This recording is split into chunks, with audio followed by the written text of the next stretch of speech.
एक शाम प्राची टीवी पर सीरियल देख रही होती है। तभी उसकी सास वहाँ आती है। अरे सीरियल में तो ऐसे मग्न है जैसे आज रात का खाना पड़ोसी आकर बनाएंगे। मुझे पता ही नहीं था आपने अपने बेटे की शादी पड़ोस में भी की हुई है। हैं? मतलब? मतलब इस घर में सारा काम बहू ही करती है, आप तो सिर्फ खर्राटे मारती हैं। अच्छा जी, फिलहाल तो तुम आराम फरमा रही हो, चलो जाओ, ये मेरे टीवी देखने का समय है। आहा, इसीलिए मुझे भगाया जा रहा है। सॉरी, अब तो बिल्कुल नहीं जाऊंगी। प्राची की इस बात पर दोनों सास बहू के बीच टीवी रिमोट के पीछे बच्चों जैसे छीना झपटी शुरू हो जाती है, जिसके बीच श्लोक भी काम से घर वापस आ जाता है। आज मेरी चूहे बिल्ली की जोड़ी किस बात पर झगड़ रही है? अरे तेरे बीवी मुझे टीवी ही नहीं देखने दे रही। अरे तुम्हारी मम्मी मुझे खाना बनाने के लिए फोर्स कर रही है। अरे वाह, ऐसे बेतुके रीजन पर तो बच्चे भी झगड़ा नहीं करते। अरे मुझे कुछ मत बोल, सब इसने ही शुरू किया है। हाँ हाँ, जैसे आप तो बहुत दूध की धूली है ना। अरे बस, दोनों चुप। प्राची जाओ, खाने की तैयारी करो। और माँ तुम छोड़ो, तुम्हें क्या बोलूं, शांति से अपना सीरियल देखो, मुझे दोबारा लड़ने की आवाज सुनाई नहीं देनी चाहिए। ऐसा बोलकर श्लोक वहां से चला जाता है, जिसके पीछे पीछे प्राची भी कुछ न कुछ बड़बड़ाते हुए रसोई में चली जाती है। हाँ हाँ, सासू जी को तो कुछ बोलेंगे ही नहीं, बस मुझ पर ही हुक्म चलता है, खाना बनाओ, जैसे मैं इनके घर में खाना बनाने के लिए आई हूँ। इसी तरह शाम बीतती है और रात को श्लोक और प्राची की सास खाना खाकर सोने चले जाते हैं, लेकिन प्राची गुस्से में कुछ खाए बिना काम में ही लगी रहती है। इस घर में किसी को घंटा फिक्र नहीं पड़ता, मैं खाऊं या भूखी रहूं। प्राची कुछ देर के लिए रसोई से बाहर जाती है और जैसे ही वापस आती है तो वहां दूध का भरा ग्लास देखकर हैरान रह जाती है। फिक्र पूरी है, बस दिखाना नहीं है। प्राची दूध पीकर सोने चली जाती है और अगली सुबह एक बार फिर सास बहू का कार्टून नेटवर्क स्टार्ट हो जाता है। ये तुमने ही किया है। अरे अजीब जबरदस्ती है, मैं बोल रही हूँ मैंने कुछ नहीं किया। दोनों ने मिलकर पूरे घर को पागल खाना बनाया हुआ है। यहाँ कोई नॉर्मल इंसान तो रह ही नहीं सकता, इसीलिए अब पड़ोसी क्या रिश्तेदार भी घर आने से कतराते हैं।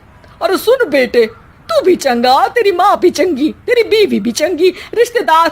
हाँ जी, आपको नहीं पता क्या, गंगाधर ही शक्तिमान है, रिश्तेदार ही। हाँ हाँ, बस समझ गया। कभी जानवरों जैसे लड़ेंगी तो कभी जुगलबंदी करेंगी। भाई मैं आप दोनों के बीच में नहीं फंसना चाहता। सास बहू की इस मनमौजी जोड़ी से परेशान होकर श्लोक अपना सिर खुजलाता वहां से चला जाता है। चलो अब मैं भी कीर्तन में जा रही हूँ। इस पर जैसे ही सास कमरे में अपना पर्स लेने जाती है तो वहां नाश्ते की प्लेट रखी देख मुस्कुराने लगती है और नाश्ता करके घर से बाहर निकलते हुए कुछ पैसे टेबल पर रख जाती है, जिसके कुछ देर बाद सिलेंडर वाला घर आता है। ओ मोरी मैया, मैं सिलेंडर के बारे में तो बिल्कुल भूल ही गई थी। घर खर्च के सारे पैसे भी मम्मी के पास है और श्लोक से बोला तो उल्टा 4 बात सुनाएंगे। प्राची ये सोच ही रही होती है कि अचानक उसका चेहरा चमक उठता है और वो घर में आकर इधर उधर देखने लगती है। तभी उसकी नजर टेबल पर रखे पैसों पर पड़ती है, जिन्हें वो सिलेंडर वाले को दे देती है। ये सब श्लोक देख लेता है। अच्छा बेटे, इतना बड़ा घोटाला, सबके सामने मैं तेरी दुश्मन और पीठ पीछे तेरी मेरी यारी। इस पर श्लोक एक प्लान बनाता है और शाम को सब एक साथ बैठे होने पर बोलने लगता है। माँ, तुम दोनों की बहुत लड़ाई होती है, इसलिए मैं सोच रहा हूँ कि प्राची को उसके घर छोड़ाऊं, इससे वो भी खुश रहेगी और तुम भी। अचानक श्लोक की ये बात सुनकर सास बहू शौक से उसकी तरफ देखती है। अरे ऐसे कैसे घर छोड़ाओगे, मुझे कहीं नहीं जाना। अरे तुमने बोला नहीं पर मैंने सुन लिया, तुम्हें मम्मी के साथ रहना अच्छा नहीं लगता, मुझे पता है। अरे वो अरे, जब बहू खुद कुछ काम बोले तो वो तुझे सुनता नहीं, और अब जो इसने बोला ही नहीं वो तू समझ गया। जब उसे नहीं जाना तो फिर जबरदस्ती क्यों कर रहा है? अच्छा, फिर आपको मौसी के घर छोड़ाता हूँ। बस अब आप दोनों एक घर में एक छत के नीचे नहीं रह सकती। मैं इस टॉम एंड जेरी की जोड़ी को और नहीं झेल सकता। है? ऐसे कैसे नहीं रह सकते? तुम्हें इतनी दिक्कत है तो तुम्हारा बोरिया बिस्तर पैक कर देती हूँ, लेकिन मम्मी जी कहीं नहीं जाएंगी। बिल्कुल यही सुनना था मुझे। अगर दोनों में इतना ही प्यार है फिर हर वक्त ये लड़ाई का नाटक क्यों करती हो?